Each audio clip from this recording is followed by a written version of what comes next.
E agora veio uma pergunta de repente que, olhando pelo lado das empresas, nós entendemos essa questão das fases da vida com a tua explicação, está muito claro. Todos nós, independente da geração, de ser uma geração Z, X, Y, Baby Boomer, todos nós passamos por essas gerações. As retóricas podem ser diferentes, a tecnologia que a gente vive pode ser diferente, as experiências que a gente está vivendo podem ter algumas diferenças, mas a gente não foge dessas fases que você acabou de mencionar. E o que eu vejo, olhando para essa experiência, é que as empresas que conseguem entender essas fases dos talentos que ela tem trabalhando dentro da empresa, ela consegue ter um clima organizacional melhor e consegue tirar, ou melhor dizendo, ela consegue estimular o talento dentro da fase que ele está vivendo a dar o seu melhor e a contribuir de uma maneira cada vez mais positiva dentro dessa biografia de linha de carreira. Como que você vê um caminho para as empresas que ainda não observaram esse tipo de oportunidade que pode ter em estar treinando os seus líderes, treinando o seu público interno para entender essas fases e, de certa maneira, criar essa harmonia entre as diferentes fases que ultimamente a gente tem chamado bastante de conflito geracional, mas na verdade é um conflito etário, mas que ou alguns profissionais já esqueceram o que já viveram e outros não sabem o que viverão, né? Olha, essa questão geracional está muito na pauta, né, das empresas e tal. Respondendo a tua pergunta, assim, eu acho que a biografia ela é um arquétipo, né? E um arquétipo é uma imagem, até quase inconsciente, você sabe, mas não sabe que sabe, né? Os grandes arquétipos, se eu perguntar para você, qual que é o arquétipo de mãe? O que é uma mãe arquetípica? Você vai falar, uma mãe protetora, é uma mãe que supre, né? É a mãezona, né? É a nona. Então a gente tem arquétipos. A biografia é um arquétipo, né?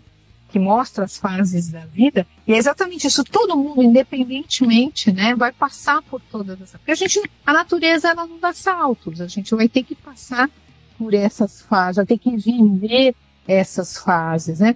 Eu acho que o que muda é a era, é o contexto, né, na minha época, quando eu vivi a minha fase de adolescente, era diferente da minha mãe, a minha mãe dizia, vocês têm muita moleza. A gente não tinha moleza nenhuma, porque ela ia para a roça, ela levantava às 5 da manhã para ir trabalhar, e eu não, mas eu tinha que limpar toda a casa antes de ir para a escola, eu tinha que cuidar do irmão menor, né, eu tinha que fazer um monte de coisas também. Mas enfim, a gente passa por essas emoções. Eu acho que as empresas que compreendem que os profissionais têm fases na vida, né? Então, claro que alguém de 21 a 28 é diferente de alguém dos 42 aos 49, assim como dos 56 aos 63, né? Então, acho que esta compreensão ajuda muito eu lidar com esses talentos e tudo mais. E é muito importante que essas gerações, eu acho que um caminho, você perguntou do caminho, é fazer mentoria. Eu acho que mentoria reversa é uma coisa muito legal. Eu tenho aprendido muito com os jovens, né? Eu dou aula, falei que dou aula, e os meus alunos, porque agora você termina, eu dou aula na pós-graduação, os alunos terminam a graduação e vão para a pós-graduação.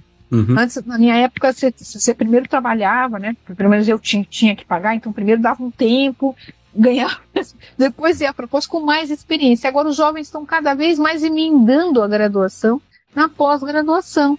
Então eles chegam lá ainda jovenzinhos, né? Com 20 e tantos anos, eu dou aula para 2 turmas e eu aprendo demais com eles. A mentoria reversa, porque a gente acha que ser mentor é só para os mais experientes, para os mais jovens, mas os mais jovens podem fazer mentoria, quando a gente aprende pra caramba com eles em relação a essa questão da diversidade, da tecnologia. Tenho aprendido pra caramba. E o contrário também, eu dei o exemplo do estagiário que esteve na Digo, acho que eles também precisam das boas conversas.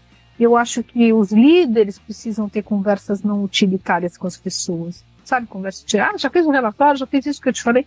Não, sentar, perguntar, qual que é o teu sonho?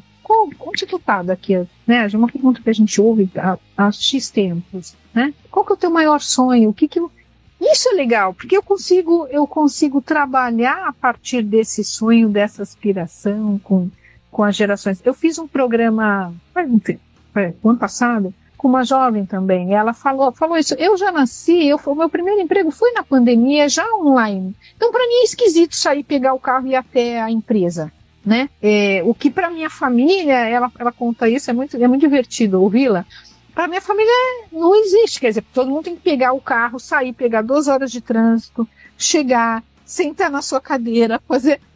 E para ela o modelo mental é outro. Então eu acho que a gente tem que ir desconstruindo esse modelo mental. Então eu acho que as empresas têm uma grande chance, primeiro de entender, né, esses períodos da vida com a biografia e trabalhar com mentoria. A mentoria eu acho que é uma coisa que ajuda muito essa questão geracional.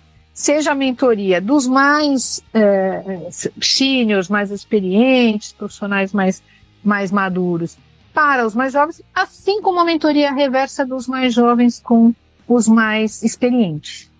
Lá na Diva a gente está tentando contratar um consultor assim bem jovenzinho para nos ensinar coisas da tecnologia, da diversidade, né? Essa moça que eu contei a história, o quanto é diverso, né, esse modelo mental. Então eu acho que tem a ver com isso. Eu acho que a gente só tem a ganhar. Eu vejo de uma forma tão positiva. Não sei se eu sou achando, mas assim, eu acho que as gerações têm muito a ganhar e é muito legal ver todas convivendo, né, com suas diferenças, com seu modelo mental diferente, mas eu acho que alguém que tem 58 anos ou 60, como eu, e alguém que tem 23 e acabou de chegar na empresa, podem ter uma parceria, digamos assim, ótima. Eu, pelo menos, acredito nisso e iria nesse caminho.